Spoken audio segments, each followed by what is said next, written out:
ਕੀ ਹਾਲ ਹੈ? ਉਮੀਦ ਕਰਦਾ ਸਾਰੇ ਭਰਾ ਵਧੀਆ ਹੋਣਗੇ। ਦੋਸਤੋ ਜਿਸ ਤਰ੍ਹਾਂ ਕਿ ਤੁਹਾਨੂੰ ਦੱਸਿਆ ਸੀ ਕਿ ਕੱਲ ਅਸੀਂ ਸ਼ੇਡ ਪਲਸਰ ਕੀਤੀ ਹੈ ਤੇ ਅੱਜ ਅਸੀਂ ਲੱਗੇ ਆ ਜੀ ਥੱਲੇ ਦੀਵਾਰ ਪਲਸਰ ਕਰਨ। ਠੀਕ ਹੈ ਤੇ ਅੱਧੀ ਨਾਲੋਂ ਜ਼ਿਆਦਾ ਦੀਵਾਰ ਸਾਡੀ ਹੋ ਗਈ ਹੈ, ਬਸ ਗਰਬਾਲਾ ਮਾਰਨ ਵਾਲਾ ਰਹਿ ਗਿਆ। ਬਾਕੀ ਸਵੇਰ ਦੇ ਲੱਗੇ ਆ, ਟਾਈਮ ਕੋਡੀ ਸੀ ਲੱਗ ਰਿਹਾ ਤੇ ਇਸ ਵਾਸਤੇ ਵੀਡੀਓ ਨਹੀਂ ਬਣਾਈ। ਹੁਣ ਥੋੜਾ ਜਿਹਾ ਟਾਈਮ ਮਿਲਿਆ ਤੇ ਮੈਂ ਸੋਚਿਆ ਚਲੋ ਦੋਸਤਾਂ ਨੂੰ ਦੱਸਿਆ ਜਾਵੇ। ਤੇ ਇਹ ਜੀ ਸਾਡੀ ਗੋ ਹੋਈ ਹੈ, ਇਹ ਉੱਤੇ ਕੱਲ ਦੀ ਸ਼ੇਡ ਕੀਤੀ ਹੈ, ਪਰਦਾ ਕੀਤਾ ਹੈ। ਅੱਜ ਥੱਲੇ ਦੀਵਾਰ ਆਂਦੀ ਸੀ, ਦੀਵਾਰ ਕਰ ਰਹੇ ਆ।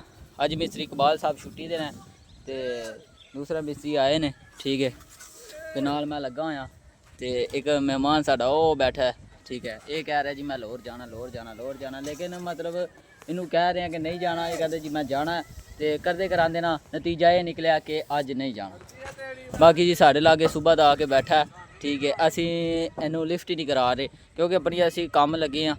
उहदे तो बाद जी सीमेंट साडा खत्म हो गया है, दो दावड़े रह गए ने, बाकी अंदरों खत्म हो गया, सीमेंट बना रहे हैं। इस वास्ते सानू थोड़ा जिहा टाइम मिलिया कि सोचा वीडियो बनाई जाए।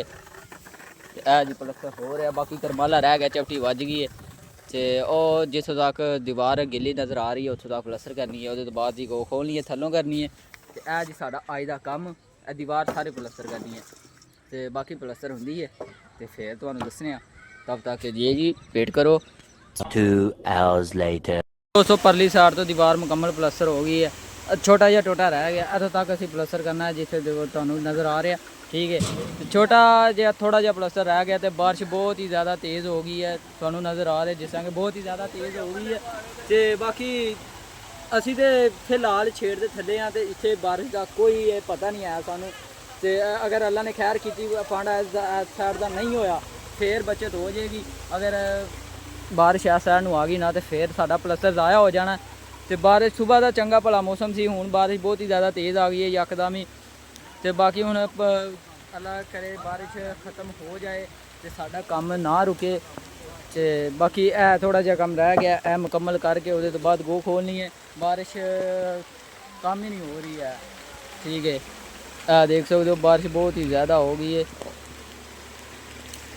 तो जैन साहब लगे ने पानी लाने दीवार नूं, अगे बारिश का पानी बहुत ही ज़्यादा लगा फिर पानी ला रहे हैं। तो बाकी अल्लाह की सपोर्ट होने लगे हैं। देखो फोम वज के एकदम बिल्कुल साफ़ सुथरा माहौल हो गया।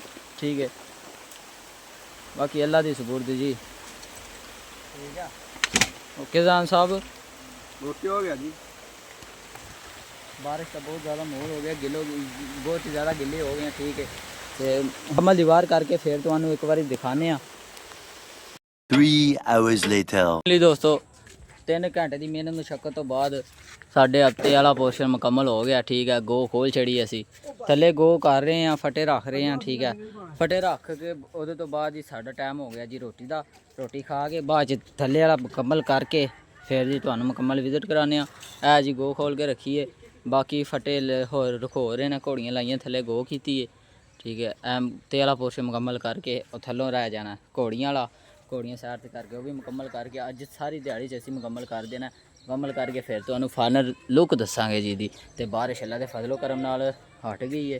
ठीक है मौसम अजे भी खराब होया पिया लेकिन बारिश हुण खत्म हो गई है। तो बाकी हुण मिलदे आ तुहानू रोटी तो बाद जी। 2 hours later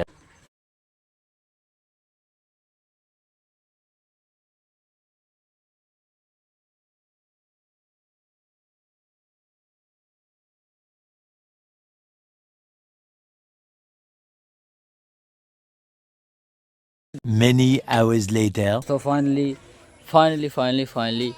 दीवार मुकम्मल हो गई है। ठीक है ए देख सकते हो माशाल्लाह बहुत ही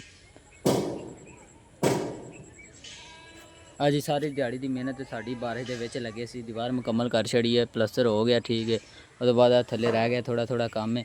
टाइम हो गया जी साडा पूरा। ठीक है 5:30 हो गए ने, साढ़े छुट्टी का टाइम हो गया, असीं चले जी छुट्टी करके। बाकी जी कल ते है जी साडा अज दा व्लॉग। उम्मीद करते तुहानू पसंद आया, अगर पसंद आया वीडियो लाइक करना, चैनल सब्सक्राइब लाजमी कर लेना। मिलते हैं अगली वीडियो। अल्लाह हाफिज़ जी।